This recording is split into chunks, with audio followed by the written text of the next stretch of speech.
All right, so I just want to talk about the movie Johnny Mnemonic and why it sort of like captured my life in Toronto perfectly. So I saw this movie when I was 8 years old, and my dad told me to watch this movie because he's just like, oh, it was like produced locally and stuff like that, and like Keanu Reeves is Canadian, and this is before Keanu Reeves did The Matrix and stuff like that, but like it definitely led up to that. And William Gibson is also a Canadian writer living in Vancouver and stuff like that too, right? So these guys are just like like all homegrown talent.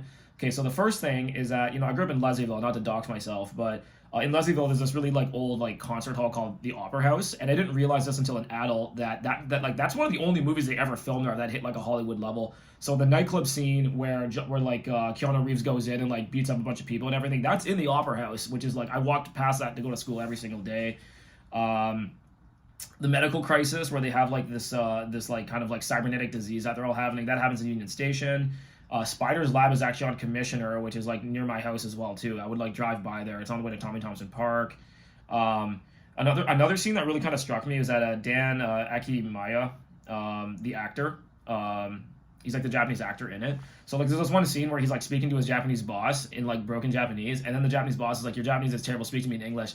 And just like because I grew up in Canada, I'm like fourth generation. To watch that sort of like as an adult was really funny. And to watch it as a kid, I'm like, man, I can totally relate to that. Because when I grow up, like, I'm probably not gonna be able to speak like Chinese and stuff. If I have a Chinese boss yelling at me, or my Chinese will be like really crappy and stuff like that because I'm not a native speaker. The boss is probably gonna do the same thing to me too, so I can relate to that as well. And then all the hacker guys, like, there was a lot of like kind of like Taishanese, like Chinese, which is like a village in Guangdong province, like actors in Toronto at the time. So all the hacker dudes in the '90s playing in this film were all probably like they all kind of like look like me. Like I could imagine myself being like 25 and being some hacker trying to like I don't know set this code free. It was like the cure for like this like, futuristic disease everyone's suffering from. I ended up studying in sort of like Beijing afterwards, and there's a scene where Keanu Reeves, like he's like waking up in a hotel with like next to some hooker who like bails on him, and then you go outside and there's some crazy protest outside, and then and like I've lived chapters of my life like that. But when I was 8 years old, I'm just like I'm watching Keanu, I'm like, is this what I'm gonna be like when I'm like in my mid 20s? I'm gonna be like I'm gonna like erase my childhood, and I'm gonna be running around like like foreign cities and like Asia somewhere in the future, and there's gonna be like protests happening outside. And then I kind of grew up and I'm watching the news and I'm like, yeah, this is kind of already happening right now.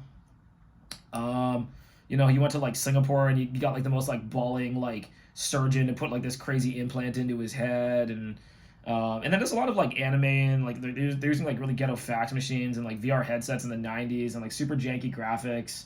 The art direction on the graphics was really good. It's just their technology to make them wasn't really that great yet, so it kind of inspired me to do that. And I don't know, like just watching this movie because I watched it recently as an adult. Like watching it as a kid, you watch a lot of these movies and you don't really like notice that many things, but then you watch it as an adult and you start noticing things. You're like, oh, that subway station where like they wake up and like they're running away, like that's like that's Lower Bay Station, and like you start recognizing all the places in Toronto that they filmed it, and then sort of like the whole like I don't know like maybe Canadian Chinese identity thing. And but yeah, I really saw myself when I was younger. I was like, man, growing up is gonna be pretty freaking scary. Like you're gonna erase your childhood. How much is that worth to you? You're gonna be out in China. You're gonna be waking up next to hookers. You're gonna be running around like working for these crazy like crime bosses trying to kill you. You got like data in your head with some like Singaporean chip implant that costed $1 billion.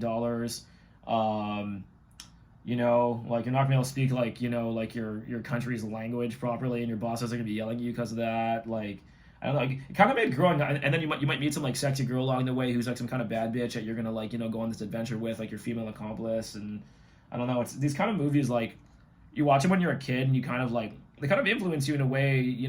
Like when I was a kid I was looking at that, I'm like, man, that seems like really crazy and like sort of like a fantastical future, and you can kind of romanticize that a bit. But then you get a bit older and you actually become that guy and you start realizing like this guy's life, like Johnny Mnemonic's life in this story is actually a freaking nightmare. Like this guy, like he has like data in his head essentially leeching out, killing him. Everyone has this crazy disease in the world. He has to save the world with this disease.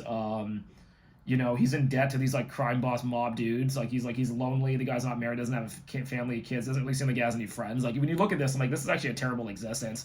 But when you're a kid, you think it's badass because he knows kung fu and he can beat people up and everything like that. But yeah, I don't know. Like I think in the '90s, that's actually when Toronto had more of a creative spirit. Like I don't know, like the real estate here has gotten so crazy. Like we don't have these sort of homegrown projects being done here anymore. Like back in the day, like that was probably a low budget film, but they were able to get grants in Canada and film it here. And I think that was sort of maybe like the golden age of like, Toronto local Canadian grant tax break film production for people, because they could make like a pretty badass movie and it wouldn't really have to cost $1 billion. And then a kid like me could just like find it at like, we used to rent movies from like the convenience store down the street, and then like my mom would just bring it home and pop it in the TV, and I could watch something that was made literally down the street. Like that's magical. Like there hasn't been a movie like there hasn't been a movie shot like that in Leslieville, I think, since like.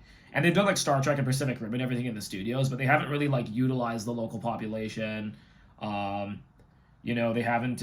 Actually, no, they have. Like they've, like like the new Total Recall and everything. They're using ports in the city, and like we still film in Toronto really heavily. But in terms of like the real local talent, local Canadian talent, the local Canadian theater actors and everything, I haven't seen that in a while. And also just being able to fund like really independent ideas like that, like and having like a Canadian script, Canadian actors, like really that's when Canada wasn't so expensive, and we could kind of do things here, and I kind of miss that era. And that's when maybe like the Canadian identity was a bit stronger. Like right now I feel like we're like the world is just kind of merging, and we're definitely kind of merging into like this giant NAFTA sort of continent. But yeah, I don't know. So if you guys have seen Johnny Mnemonic, let me know your thoughts on it. Like I just thought it was a great film, and just watching it kind of brought me back to that. I'll see you guys.